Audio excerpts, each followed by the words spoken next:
This is our end, so this would be large. Okay, so like so close but not so far. I'm just going to try to do it on a clear brain, not when I'm like dying. This is one tail.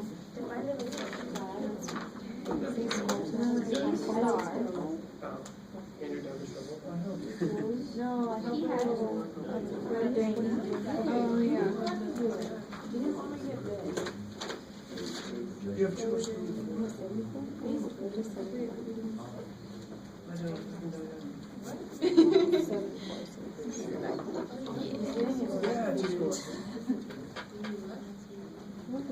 So you got to be really careful on these problems because they're not going to be nice and say S equals and sigma equals. Where did my standard deviation come from on this problem? Came from a sample. So then can I use t-scores or z-scores? T-scores, especially because, why is it normally distributed? Because the Sample's bigger than 30. Yeah, what he said. All right.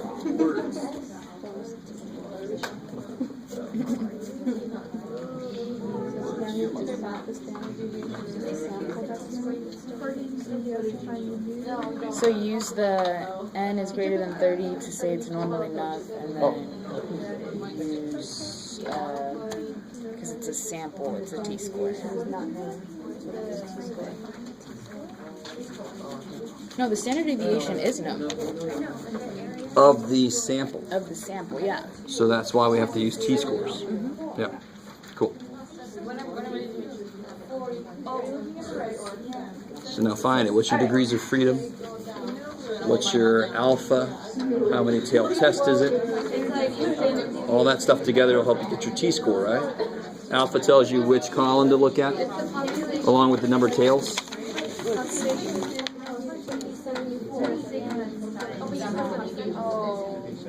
So in the tail,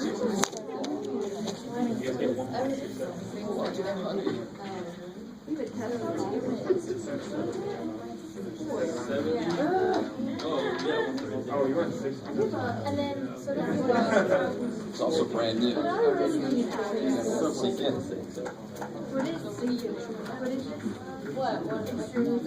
Sigma 7. Just a little hat dude flying up for some reason. It says Sigma 7 plus the new standard deviation. so then that's how you use Of that. course, in this problem we have an S, so we can't use sigma. But yeah. This is not even hard. This isn't even S and hard. sigma are for individuals. It's not. It's just So I a lot always of change them steps. for a group in this case of 74. And then you gotta so think still about have it to do S weird. divided by square root of N. It's really easy, actually. For some reason think that when I do sigma divided square root of N, it's becoming a sample standard deviation. No. It's becoming a standard deviation for groups of size, whatever. So I don't care which standard deviation you have, you still have to divide it by square root of N to change it.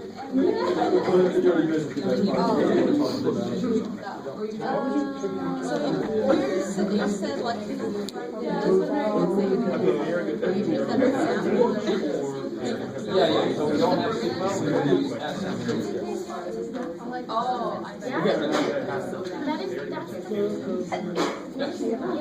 But divided by the new standard deviation. You have to divide it. I gotta change your standard deviation first. So. Bless you. You guys, let me catch up with you. And if you're not confused, you're a weird person. I'm weird?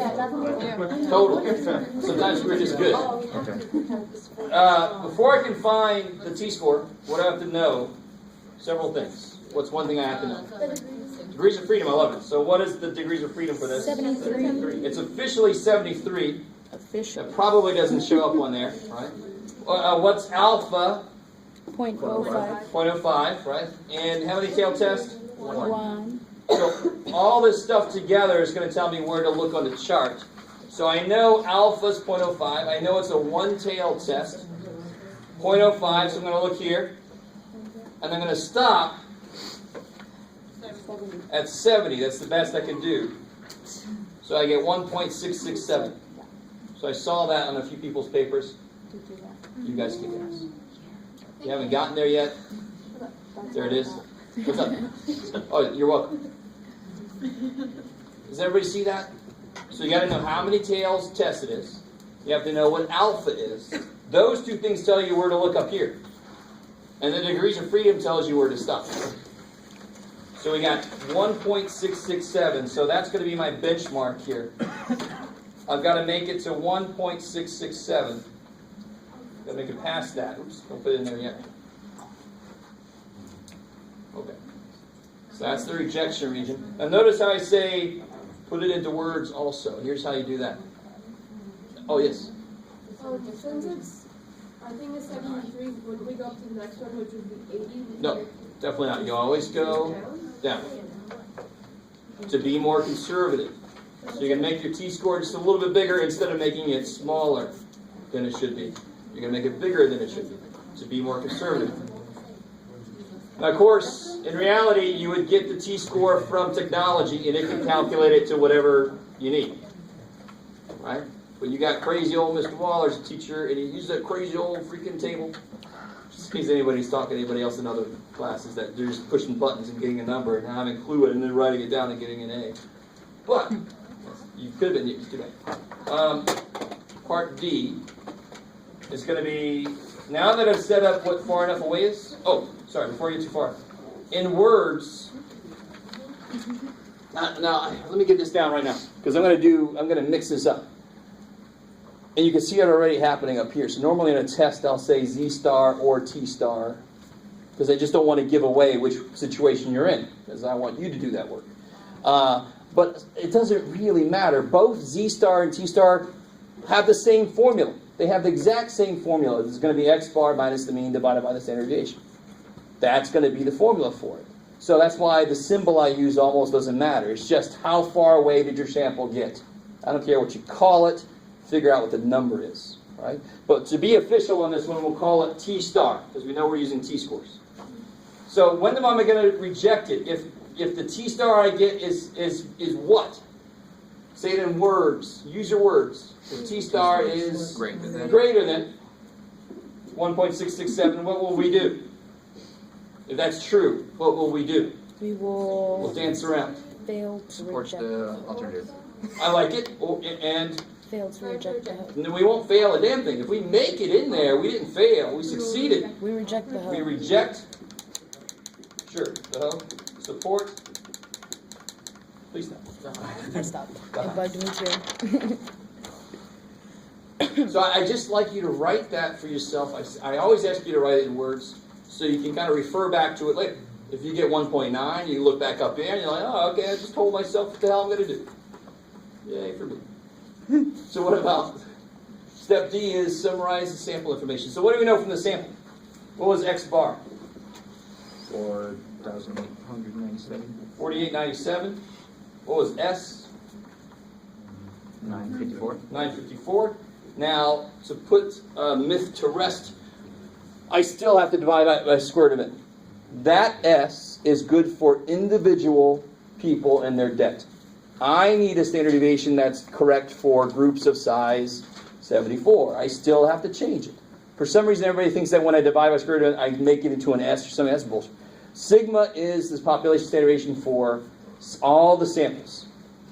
S is the standard deviation for all the samples also. It's my best estimate for sigma. And why?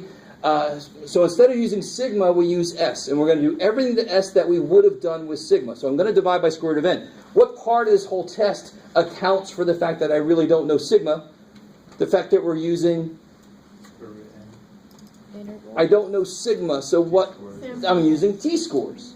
So I'm going to pretend as if S is sigma. That's my best guess, but the t-score is in there already. It's the part that's saying, all right, dude, you can do that, but I'm going to make things harder for you because you really don't know what sigma is. Right? But I still have to do everything to S that I would have done to sigma. So before I can make a z-score, I've got to take 954 and divide it by square root of 74. Right? So I got to change, so I got to find S x bar, which will be S divided by square root of n. Remember that little formula? I've always got to do that when I take a sample. and I'm talking about the means. Okay, this problem, I took a sample. I'm talking about the means. I got to do this. So what is 954 divided by the square root of 74? Somebody help me out.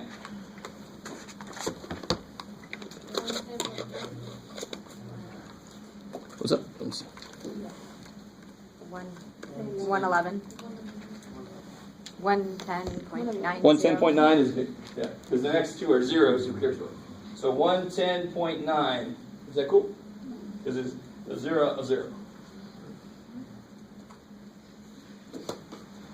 All right. So now I can make a z-score and see where I fell. So the step before was, hey, sample. Here's where you got to get, and the next step is, all right, where the hell did it get? So again, being all official, what's T star? It's going to be my data. What's my data? What's my sample data? My sample mean. We wrote it down for ourselds just now. 4897. Our sample mean is 4897. How far away is that from the mu, which is the 4672? Right? Oops. There it is. So it's just like we did here. It was our data minus what I see in the hypothesis statements, right? Minus what I'm accepting to be the middle.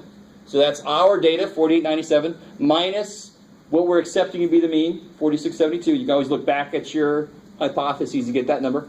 Divided by the new standard deviation. 110.9. 2.03. 2.93. 2.03. 03.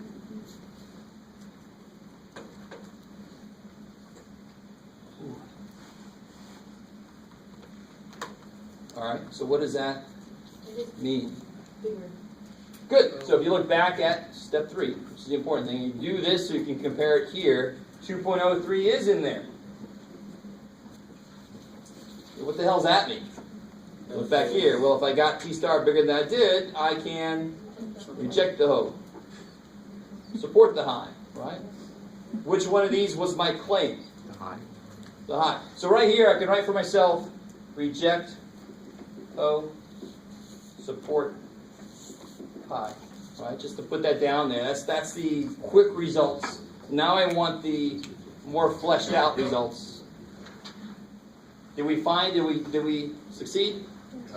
Yes, we did. We didn't fail. We succeeded. So we have found opposite of that, right? There we didn't find it. Here we did find it. We found sufficient evidence.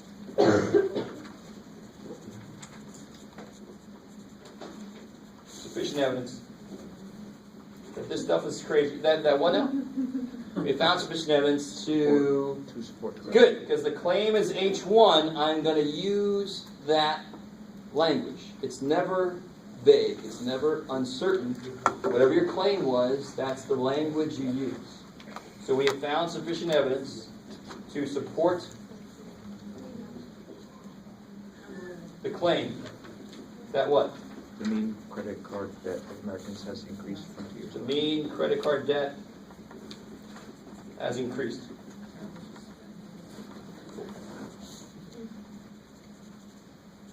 It looks like I'm just doing this, but I'm not.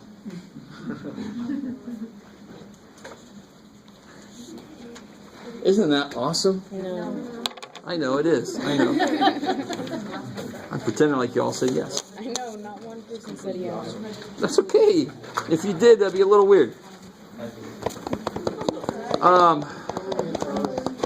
So what we just did, real quick. Actually, we did the first section of chapter 8.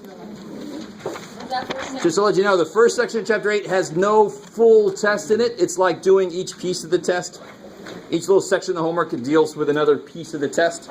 So 8.3 and 8.4 are where you actually do the full test out.